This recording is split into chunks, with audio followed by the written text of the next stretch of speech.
Students, this is the second part of the chapter The Vedic Civilization.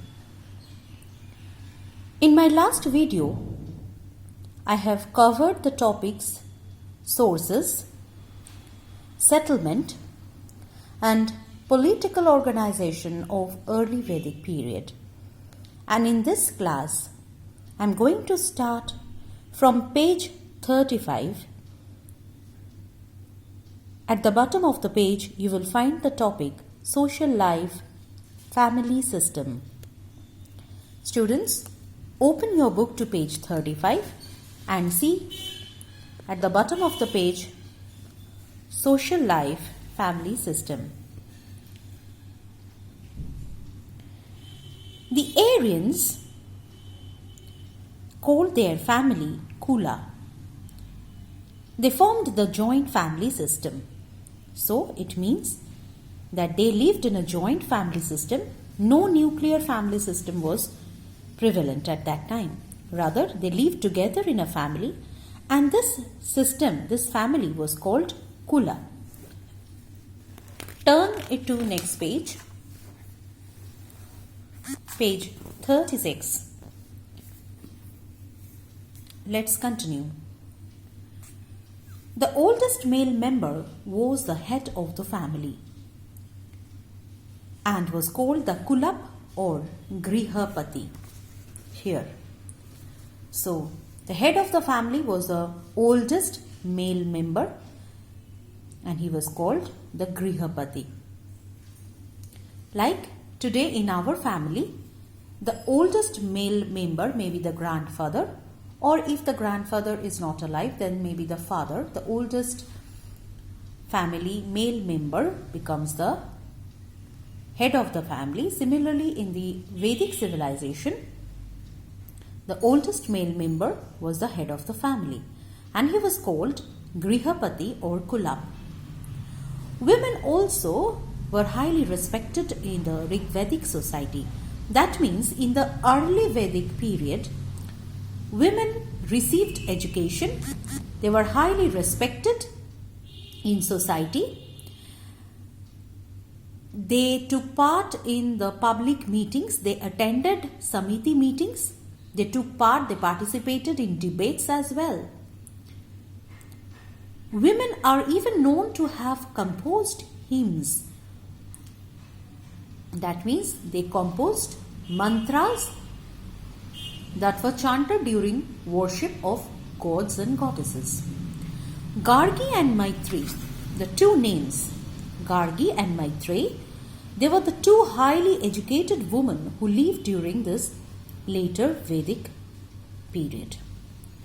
Not only that, in this blue color no more box, another important information is given. That is, in the Vedic period, women also enjoyed the right to choose their own husbands. And this ceremony was called Swayamvara. Even the widows were allowed to remarry, that is, marry again after the death of their husband. And there was no child marriage. Next, Varna system. The society was divided into 4 groups. And these 4 groups were called Varnas. These were Brahmins, Kshatriyas, Vaishyas and Shudras. Each Varna had a different set of functions.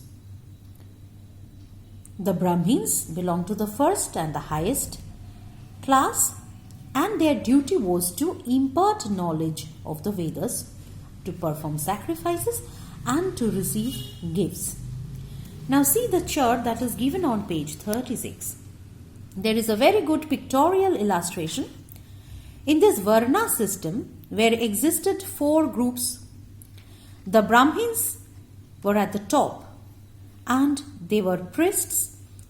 They performed the function of imparting the knowledge of the Vedas. They performed some sacrificial ritual duties and they received gifts from the common people. Next class is the Kshatriyas. They were the warrior class, they were the rulers. See the description here.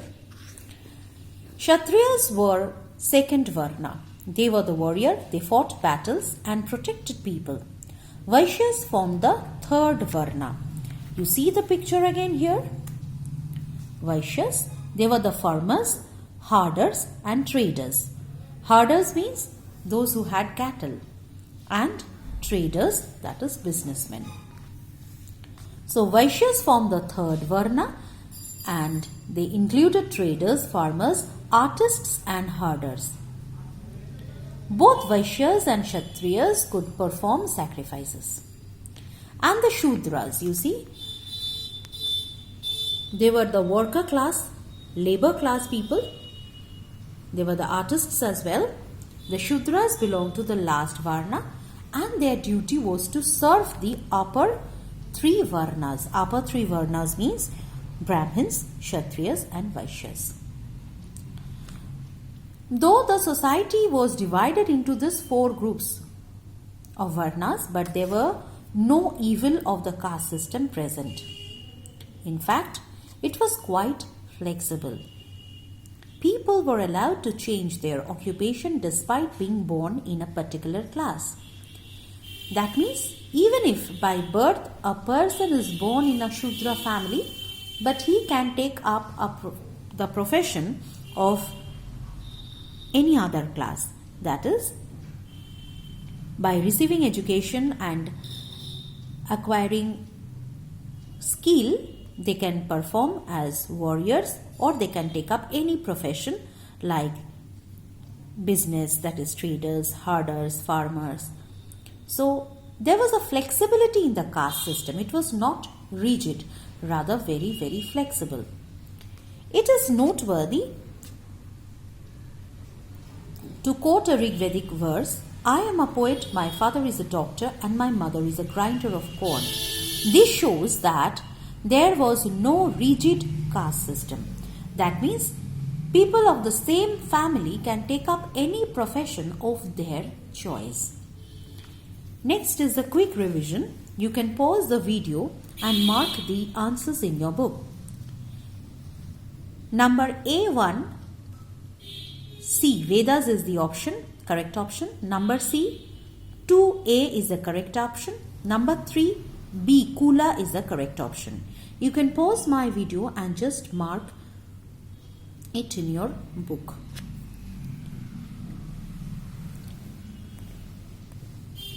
Next, let me shift to the next page, page 37.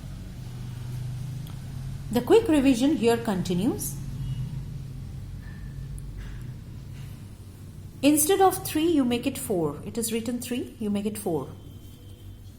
And the correct option is A, Varnas. Then there is a web chart that you have to complete. For this, you can refer to page 35. There is a light pink box and you can see and fill up these things of your own. Next, let me shift to the lifestyle portion on page 37. The Aryans enjoyed a very simple and healthy diet. They had barley, vegetables, fruits and meat in their diet, and other milk products as well.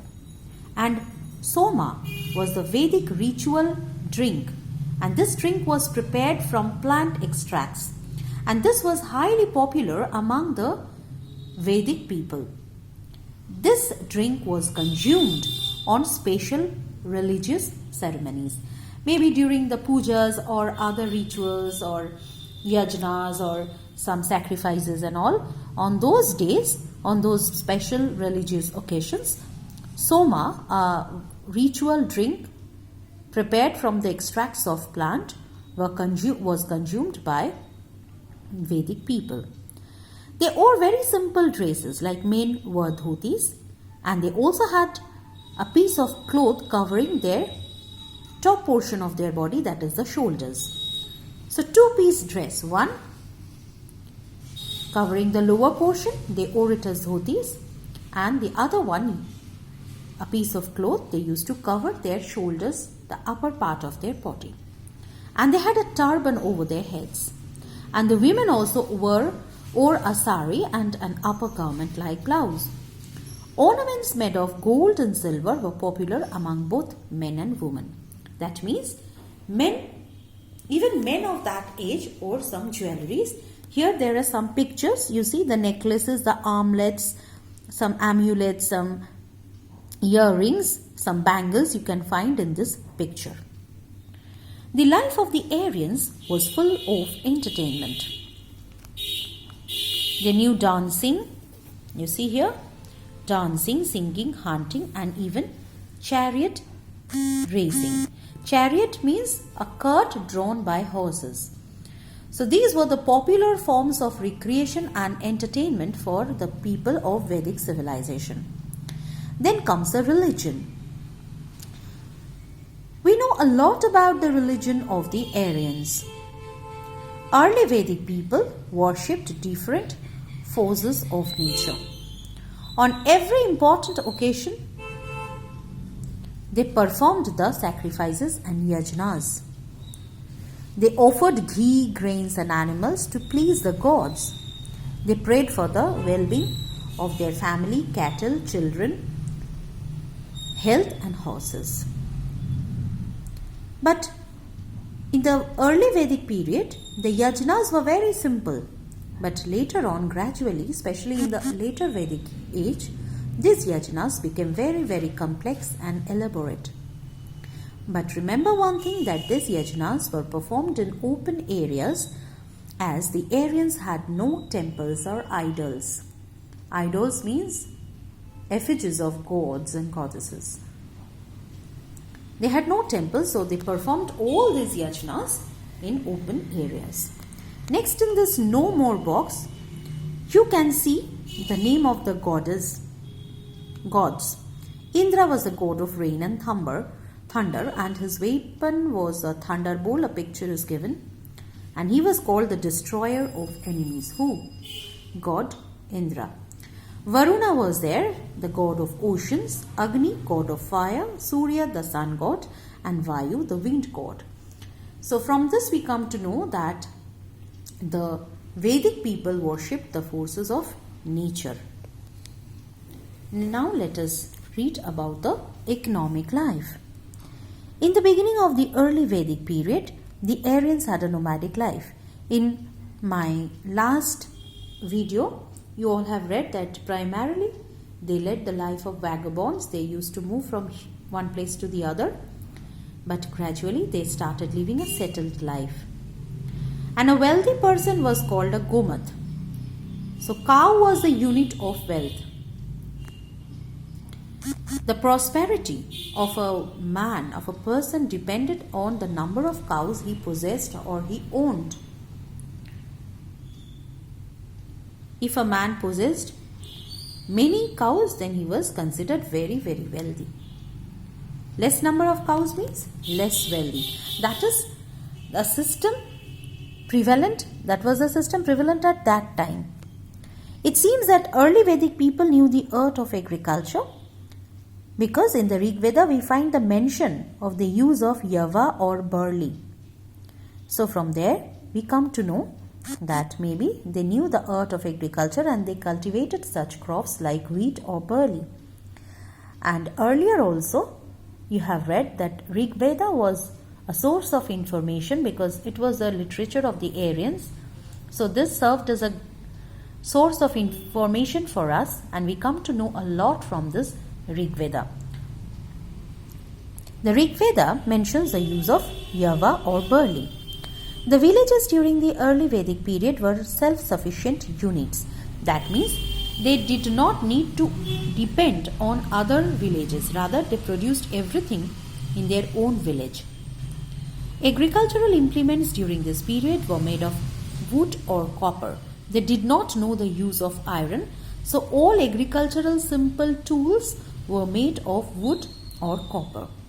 Agriculture and cattle rearing were the main occupation of the people during this Vedic period, but they also knew the art of pottery making, metal work, weaving, chariot making, and other leather works.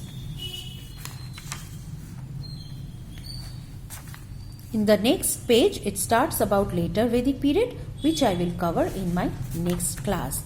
So today you will read from page 35, family system, to economic life till page 37.